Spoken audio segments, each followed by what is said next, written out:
I'd like to introduce our next speaker, Dr. Bradley Dreyfus. Dr. Dreyfus is an assistant professor of emergency medicine at University of Arizona College of Medicine in Tucson, and he serves as the director of global and rural health programs for the Department of Emergency Medicine. He's also on the board of directors for Global Emergency Care Collaborative, which is a 501c3 NGO focused on developing access to sustainable emergency care in Uganda. His talk is a model to maximize return on investment for emergency care training and service delivery. Dr. Dreyfus.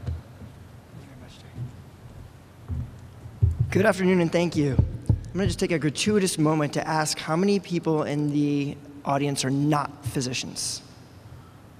All right. How many in the business world? A couple, fantastic, and thank you for coming. Hopefully some of this makes sense. So as you can see, I'm going to be talking about return on investment for a different kind of training model for emergency care delivery. So my interests, conflicts, I have none. I wish I did.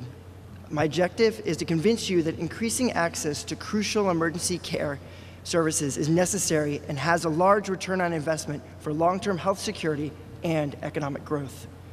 I want to provide a scalable model for integration of a mid-level training and service delivery into existing healthcare structures. So where are things headed?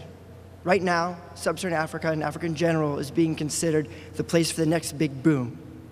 If you look at the growth from 2002 to 2012, it outpaces the Middle East and North Africa as well as Latin America, both with GDP and direct investment.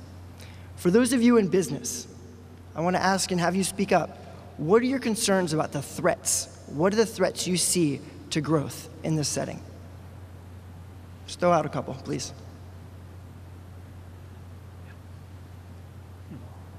Political instability. War and conflict. Anybody else? Currency devaluation. Currency devaluation. All right, economic factors. True. What I think of as an emergency medicine doc is I think of infrastructure failing and having mass disaster because of it, right? Roads, looking at transportation that are not adequate for huge lorries or trucks, having airplanes and regulations that are not necessarily up to snuff compared to what we have in the West, and being cargo planes that are overloaded. Or having warehouses that were overstocked and end up collapsing, like what happened in Lagos last year. Another industry that is of pertinence right now is the petroleum industry in much of Sub-Saharan Africa. There's a paper that just came out highlighting 28 different pipeline explosions over a 10-year period, with over 17,000 deaths and untold injuries and untold costs. So as we're thinking about development, what are the costs associated for companies to be developing with regard to insurance, with regard to not having the infrastructure they need? This is important because Africa has 9 of the 15 fastest growing economies in the world. It's not something we think about as physicians very often. And it's increasing, right? Growth rate went from 3.4% in 1990 to 2000 to 5.7 projected in 2015 to 18. With life expectancy going up, with school enrollment, so hopefully future students eligible for higher end jobs coming to market, and maternal and child mortality going down.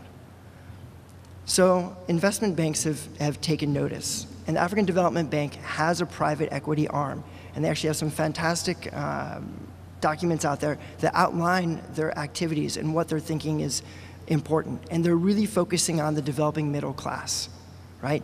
Middle class, you end up having expendable income so you can actually have a consumer culture, which means those of you who are in business will actually be able to sell your wares, if you will.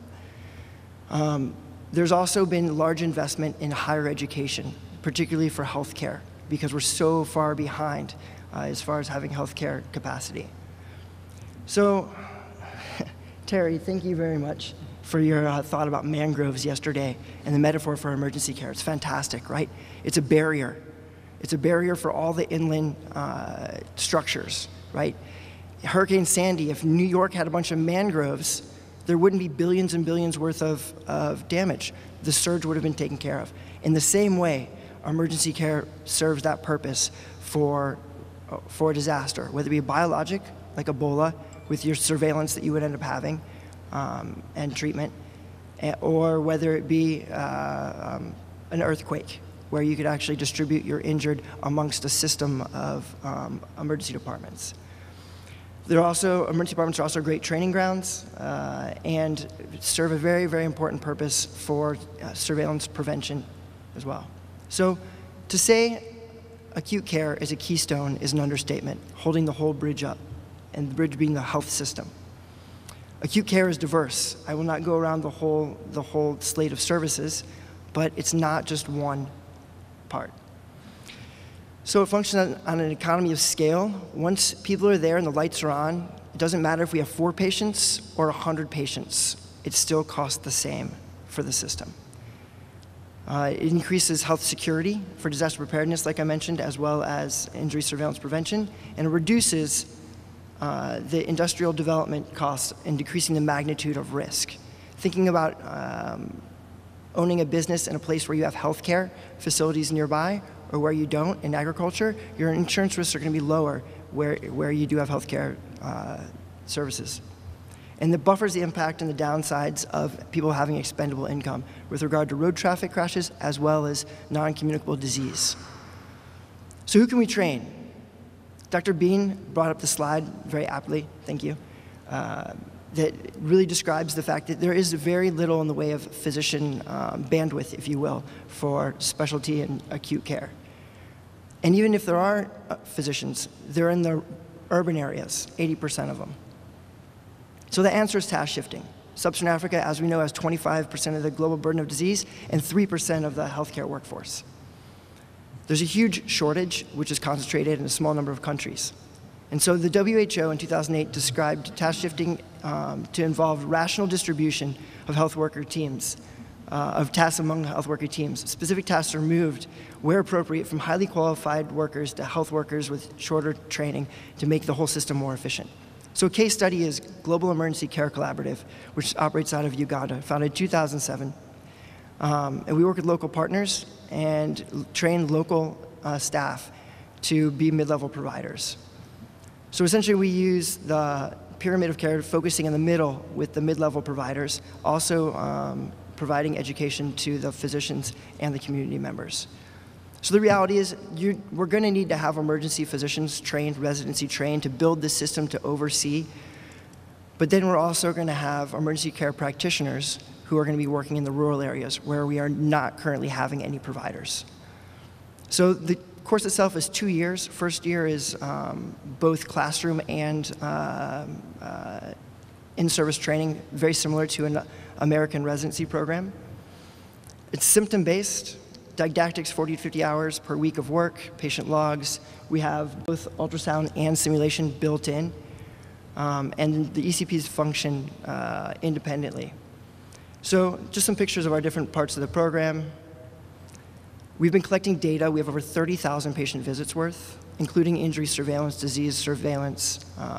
Right now, we just put out a paper looking at case fatality rates for under 5s. So if you want any of that data, I'm happy to provide it. I didn't have time to cover it here. Cost effectiveness. So the cost to train an emergency care practitioner in our model is about $9,000 for a total education of $13.3 thousand, as opposed to $50,000 to train a physician.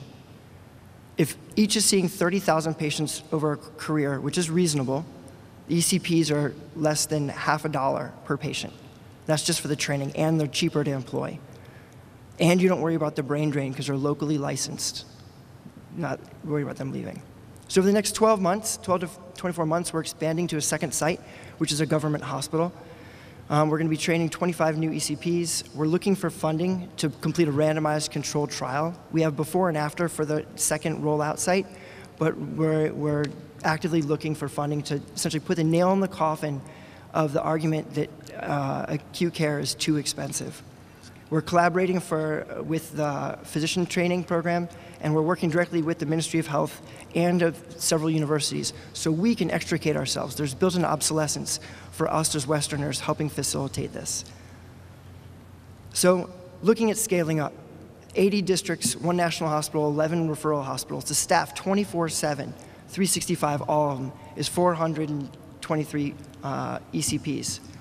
It'll take 21 years to achieve that at this rate, but we can scale up further. So a whole country covered by emergency care in 21 years. I challenge any of us to think of other systems that have worked that efficiently. Thank you very much.